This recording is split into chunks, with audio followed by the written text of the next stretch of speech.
Hi, and welcome back to Mingus on Tech. I'm Ken Mingus, Executive Editor at Computer World. I'm here with Senior Writer Lucas Mirian and Android expert and guru J.R. Raphael, who's remote. Hello. We're going to look at what's going on with Android and iOS and which one's most secure. Food fight. Get ready.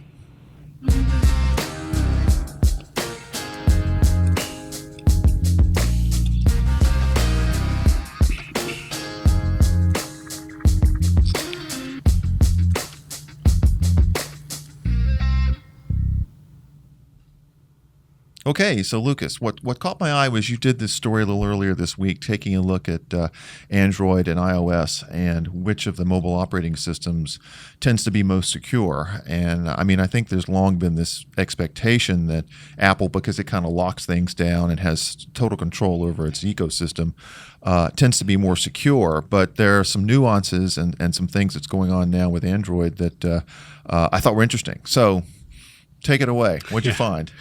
Well, as most people would agree, obviously, because it's an open source platform, because it makes up the majority of mobile devices out there, and it's targeted more often because of that, Android does tend to be less secure. Everyone I talked to across the board said that, all the analysts. Android makes up 74% of the mobile devices out there.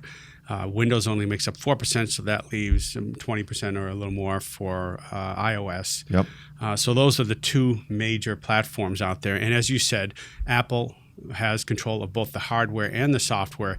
Android not so much, because you have third-party manufacturers making the hardware. They can also tweak the open source code, which any tweak to the application, to the code, is a potential vector for malware threats. So because of that, it tends to be, at least on the surface, seen as less secure. And in fact, when you look at the numbers, the most recent Symantec Internet Security Threat Report showed that the vast majority, overwhelming majority of the threats were against Android devices. And in fact, but the good news is that the threat detections actually doubled last year. So they're seeing these threats more often, which means they can also. So the point is being that we're getting better at finding these things, and then theoretically squashing them before they can spread too quickly and too far, right? Yeah, and here's what I found really interesting is that there are malware families and then malware variants, and the families remain relatively flat. In fact, they increased less than they did in 2015. So there are only, I think, 4 new families in 2016. The difference between families and variants is that a family is a similar threat across the board. It's a similar family or similar group of threats. And then a variant is when a malicious attacker goes out there and he takes a particular malware threat and he tweaks it. He changes it a little so that whatever threat detection software is out there doesn't necessarily recognize it, and it can get through. So the whole point is to basically evade detection. Exactly. They come up with a slight tweak, a little variant to the same family, and then hopefully they can get around whatever defenses have already been put up. Right. Those increased. Those doubled last year. Okay. Even though the families didn't, the variants doubled last year. But actually, it is not as bad, because in 2015 they increased by 152%. So they've only, in 2016 they only went up about 105%. So there were even less variants as well. I thought it also interesting that one of the points you came across was the way Apple tends to lock down apps in the Mac App Store, because these things are vetted so stringently. Sometimes developers would say too stringently. Apple has a tendency to sort of weed out apps or malware that might get into the system a little bit better than Google and Android are doing on the Android side. Yes. Right?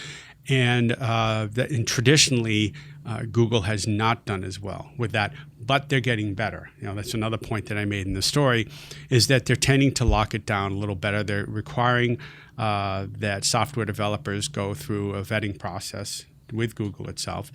So they are getting better at protecting the software that's coming out. The other thing I think I want to mention is updates. So Apple, you mean operating system system updates. Okay, yeah. Apple tends to force them, more or less. Yeah, you get notice your update whether you want it or not. Yeah, one way or the other. Not so much with Android. They put them out there. A lot of administrators will ignore that, because we are talking enterprise here. There are so many variants of Android mobile that it becomes more difficult to push the updates out. Okay. All right. So, JR, let me ask you. So that's sort of the background that we're coming at this from. I admit I have an iPhone. I have an iPad. I'm an Apple guy, but I also am let's say Android curious. Okay, because I really do think that there's a lot going on in the Android ecosystem here, and so if I was thinking of maybe making God forbid a switch, can you make me feel secure or comfortable that Android is moderately secure, or maybe we're all wet and it's totally secure? I mean, fill me in on what's going on the Android side of things and make me feel better. Yeah, well, first of all, I think there's some important caveats you have to consider whenever we talk about Android security. And a lot of them don't come up when you just read the research that comes along. There are four things that I usually tell people to think about whenever we see some shocking headline about, 10 million users at risk from this or that, whatever thing is coming up. The first one is who is behind the research and what may be driving their motivation. With very rare exception, when we see a story about some big bad Android security threat, it's almost always a company that stands to benefit from the perception that Android is not secure. You look closely, and sometimes it's an obvious name like Norton or Symantec or Lookout, someone that produces software for Android specifically. Sometimes it's some research firm you haven't heard of. You start digging around your website and you see, wait a minute, they do offer security consulting for enterprises about Android. I always think that's important just to know the context. Second, I tell people to look at if the threat is something they're likely to download and install, or if it revolves around some weird random app no normal person would ever encounter. Because a lot of times, too, you read the fine print of these threats, and it's either something that you would have to go to some website in China and manually download it, ignore every security warning on your phone and install it anyway. It's not something you would find in the Play Store, the official app store on Android, which is where, the vast majority of normal people are getting their apps. Yep. Third, on the off chance that you did somehow, let's say you go to that Chinese website, you download that, you ignore every security warning, you install it, would your phone automatically protect you from anything harmful nevertheless? Android has actually a lot of layers of security these days, and that's something that Google's really built up over the years. And just at this year's past I/O Developers Conference, they announced a whole new thing called Google Play Protect. It's really not new. It's just basically rebranded because there were all these little pieces that people didn't know about. They were hard to see. But in essence, what it's doing is scanning for apps automatically on the Play Store, even if you download something from a remote location or someone emails you an app. Again, not very common, but let's say you do. Yep. It's still going to scan it when you install it on your phone, and it continually scans apps on your phone over time. So let's say I handed my phone off to a friend. He downloaded something really shady, and I didn't know. I get my phone back, and whatever warning it gave him, I didn't see. Still, in the future, my phone will warn me again because it's going to keep scanning. And again, that's something you don't really hear about when we talk about these threats, that with all this considered, they're kind of more theoretical more often than not. They're not really real world practical impact. And that brings me to the fourth thing I usually ask people to consider is, has any normal user actually been affected by this in the real world? Because, you hear about whatever Windows malware scare of the moment, WannaCry or whatever it is, and you see hard numbers of this many enterprises are affected, these many consumers. You hear actual stories of people who are affected. When it comes to Android security threats, you really don't, because the fact of the matter is 9 times out of 10, even more than that, the vast majority of the time, they're just theoretical things that were either a demonstration of some theoretical security hole, or perhaps something that's just not going to impact you in the real world with the way most of us use their devices. So, sure, there are ways that operating systems, Android or iOS, can be insecure. But thus far, at least from my perspective, I haven't seen a lot of real need for worry from a user's perspective. Okay, yeah, it's interesting that you mentioned that, because one of the things that Lucas had come up in his story was that even iOS can be attacked, and there were some attacks, I think, was it last year, that had targeted Apple, even with all of its layers of security. Pegasus. What's that? Pegasus, exactly. Yeah. Pegasus. And you make a very good point, JR, which, step one is to just be smart about what you're doing when it comes to downloading apps and software. And this is true anywhere. I do get that the biggest problem with technology and security is the human factor, and what you're saying is, you've got your Android phone, you've updated to the latest OS that you can, at least through your carrier, and you're being smart about getting the software that you're running on the phone. 99 times out of 100, you're unlikely to run into some of these scary kinds of malware attacks that are popping up. Yeah, and I mean, I've done a fair amount of debunking of these over time, or kind of reality checking of these over time, where, regardless of what on paper we can say this might happen, here are the reasons why it won't happen to you, unless you go in and actively disable every layer of security on your phone, which no one would recommend doing, of course. It's going to be pretty hard for most of these things to get through to you.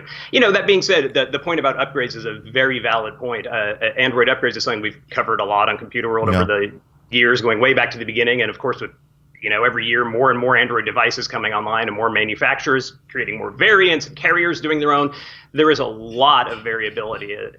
For instance, right now we're waiting for the Android O release to come out any day, any week now, and Ken and I were just in fact talking before this taping about how long it would take to reach different phones, and the short answer is there's no good answer, because it's up to each manufacturer to send it out. Google provides the software, but Samsung, HTC, LG, they're all able, because of the open source model, to put their own stamp on it. And so the software goes to them. They have to, tweak it the way they like, then send it out. And, technical factors aside, there's the just plain reality that LG doesn't have a heck of a lot of motivation to rush out an update. They're not getting any financial gain from sending you the Android O update. They're getting a financial gain if you go buy a new phone in a year. Yep. So, we can think about what they're saying behind the scenes, but the reality is most manufacturers tend to be pretty pokey about it, and that's been very consistent, unfortunately, over time. The one exception to that, which is worth noting, is Google itself.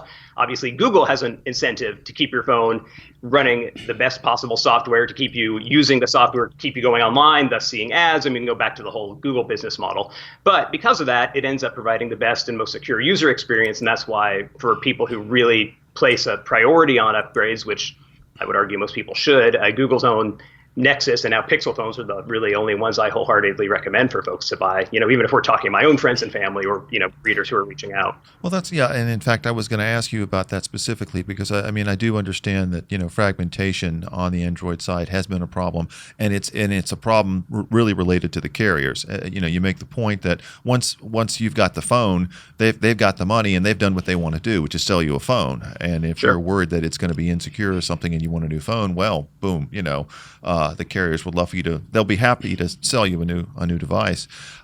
Whereas with on the iOS side, the way Apple rolls out its updates every year, every fall, very quickly, within a month or two or three, the majority of people on Apple devices have been updated to the latest version of the operating system, which will have, the latest security flaws corrected theoretically. So if and you just touched on this, if I was going to, I don't have a phone, or I'm coming from Apple, and I wanted to get into the Android ecosystem and be sure that I was getting the best experience and the quickest updates, really the answer is a Pixel or something from Google. In terms of and at this point, Pixel Nexus was their previous branding, and as of last year, for the moment at least, Pixel is the only branding. So Pixel is the only viable option, quite honestly. I'll be looking at it, of course, when Android O comes out, how things go. But with every release leading up to this, no matter what steps Google has taken to try to kind of gently nudge manufacturers and carriers into sending these out a little quicker, we see the same thing. Google's own phones get the updates within a matter of days. They usually do a staged rollout, so you might not get it day one, but you're going to get it within a couple of weeks of when an update comes out. And that's the same for a major OS update, if it's like a 7.1 kind of fix, or there are also monthly security patches now, which is something that Google came out with a couple of years ago. Again, great in theory. If you have an AT&T based Samsung phone, you may or may not get that security patch. Certainly not. You're not going to get it on day one. You may get it on day 50, or you may not get it at all. Not to call out that. Right. That's true of any carrier. I know it's not just AT&T. It's going to be any carrier. Sure. Anybody, anytime you've got a system where there's something between you and the security update or the update that you want, there's a chance for friction there to slow that down. And I think people do understand that. So it sounds like basically in terms of the headlines, Android, iOS, they're both secure, relatively secure. They're secure in different ways and for different reasons. always make sure that you're downloading stuff from an official app store to make sure that it's had some level of vetting. The last question, and this sort of goes to Android O. Do we have any sense whether the next version of Android has, have they touted security features that are going to be included in that? Do we know yet, what things they may have done? I mean, obviously they're not going to tell you all the details because then someone's going to try to reverse engineer it. But do we know whether Android? I presume each version of the Android operating system gets more secure. Is that accurate?